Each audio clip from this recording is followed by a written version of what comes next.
A veces, de la mayor de las catástrofes nace un símbolo. De las cenizas de una ciudad entera, consumida por el fuego, puede surgir una forma completamente nueva de construir, de vivir y, ¿por qué no?, de soñar. Pues bien, esta es la historia de cómo Chicago, después de casi desaparecer del mapa, se reinventó a sí misma y de paso le enseñó al mundo entero a mirar hacia arriba. Vamos a situarnos. Estamos en 1871. El gran incendio de Chicago acaba de arrasar con todo. Más de 17.000 edificios, la mayoría de madera, reducidos a escombros. Una auténtica tragedia. Pero, y aquí viene lo interesante, entre esas ruinas no solo había desolación, había literalmente un lienzo en blanco, una oportunidad única, casi irrepetible, para repensar una gran ciudad desde sus cimientos. Aquel incendio, por terrible que fue, actuó como catalizador. Así que vamos a entrar en el primer acto de esta historia increíble. Cómo Chicago pasó de las cenizas a tocar el cielo. Porque no se trató solo de reconstruir lo que había, sino de reinventar por completo la idea de ciudad moderna. Y esta es la clave de todo. Los arquitectos, los ingenieros, los líderes de la ciudad no querían simplemente levantar los mismos edificios. Vieron la oportunidad de hacer algo totalmente nuevo, construir con materiales más seguros, con ideas más ambiciosas. El objetivo ya no era solo tener una ciudad, sino crear una ciudad preparada para el futuro, a prueba de fuego. Pero claro, esta reinvención no fue solo por amor al arte o por pura visión de futuro. En ese lienzo en blanco chocaron unas fuerzas económicas y demográficas brutales. La ciudad empezó a sentir una presión enorme, una que la obligó a crecer en la única dirección que le quedaba, hacia arriba. Fijaos en esta cifra porque es una auténtica locura. Casi 1.100.000 habitantes en 1890. La población se había duplicado en solo 10 años.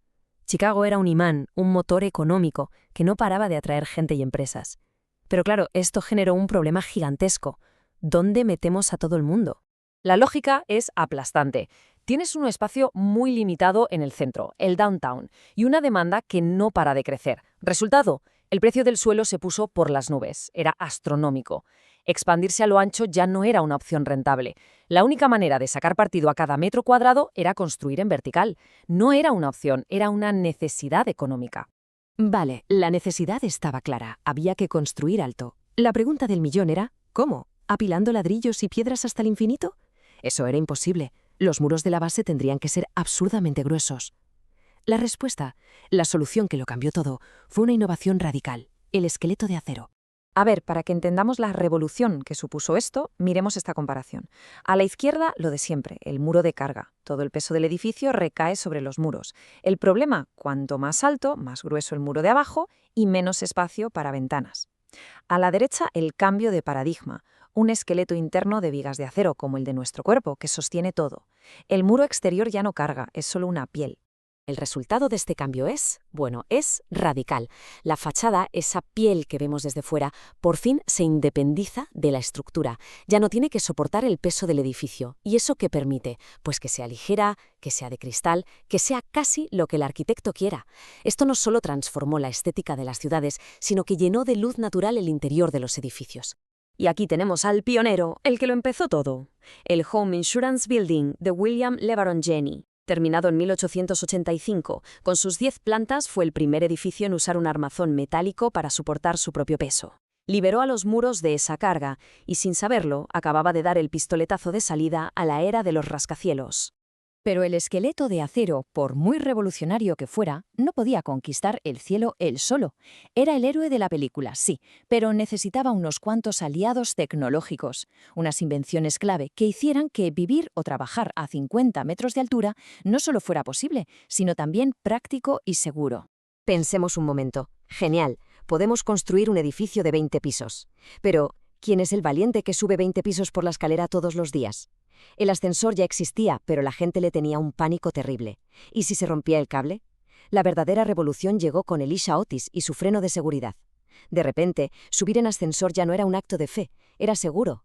Y eso eliminó la barrera psicológica para vivir en las alturas. Y aquí vemos cómo se alinearon los astros. Fue una especie de tormenta perfecta de innovación. En el 53, Otis hace que el ascensor sea seguro. Unas décadas después, Siemens le pone un motor eléctrico que lo hace rápido y eficiente. Y justo entonces, en el 84, aparece la estructura de acero lista para levantar los edificios a las alturas que estas tecnologías ya permitían alcanzar. Cada pieza del puzzle encajó en el momento justo. Con toda la parte técnica resuelta, surgió una nueva pregunta, quizás más compleja. ¿Y qué aspecto deben tener estos nuevos gigantes? La ingeniería había creado un cuerpo nuevo, un esqueleto capaz de todo. Ahora tocaba darle un alma, una filosofía, una nueva forma arquitectónica. Y aquí es donde entra en escena una figura clave, el arquitecto Louis Sullivan. Él fue uno de los primeros en pensar en cómo organizar el rascacielos, y su idea fue brillante, tratarlo como si fuera una columna clásica. Propuso una división en 3 partes, una base, a nivel de calle para tiendas y accesos, un fuste, la parte central, con pisos de oficinas idénticos que se repiten, y un capitel, el remate, donde se escondía la maquinaria y que coronaba visualmente el edificio. Y de Sullivan nos llega a esta frase que es probablemente una de las más importantes de toda la arquitectura moderna. La forma sigue a la función. ¿Qué quería decir con esto? Pues algo radical para la época, que la belleza de un edificio no debía venir de adornos pegados sin sentido, sino de expresar con honestidad su propósito y su estructura. La propia estructura de acero, la organización de los pisos, eso era la belleza. Pues bien, todo esto cristalizó en un estilo arquitectónico propio, la Escuela de Chicago. Y su estilo era inconfundible. Se basaba en eliminar por completo los muros de carga, lo que permitía usar esas estructuras metálicas que a veces incluso se insinuaban en la fachada. Las superficies eran lisas, con mucho cristal, con grandes ventanales corridos que se conocieron como ventanas Chicago. Todo muy ordenado, con un claro predominio de las líneas verticales, celebrando la altura. Y este es el resultado final. A la izquierda, el origen de todo, el Home Insurance Building. A la derecha, a la derecha está su legado, el perfil de cualquier ciudad moderna del mundo. Cada uno de esos rascacielos que vemos hoy lleva en su ADN el acero y las ideas que nacieron de las cenizas de Chicago. El impacto, como vemos, fue y sigue siendo monumental. Y para terminar, vamos a quedarnos con una reflexión. La historia de Chicago nos demuestra que una crisis brutal puede ser el motor de una reinvención total. Si miramos a nuestro alrededor hoy, con desafíos como el cambio climático, las crisis de vivienda o la transformación digital, cabe preguntarse, ¿cuál será el gran incendio de nuestro tiempo? ¿Qué crisis nos obligará a repensar y reconstruir nuestras ciudades desde cero? Ahí lo dejo.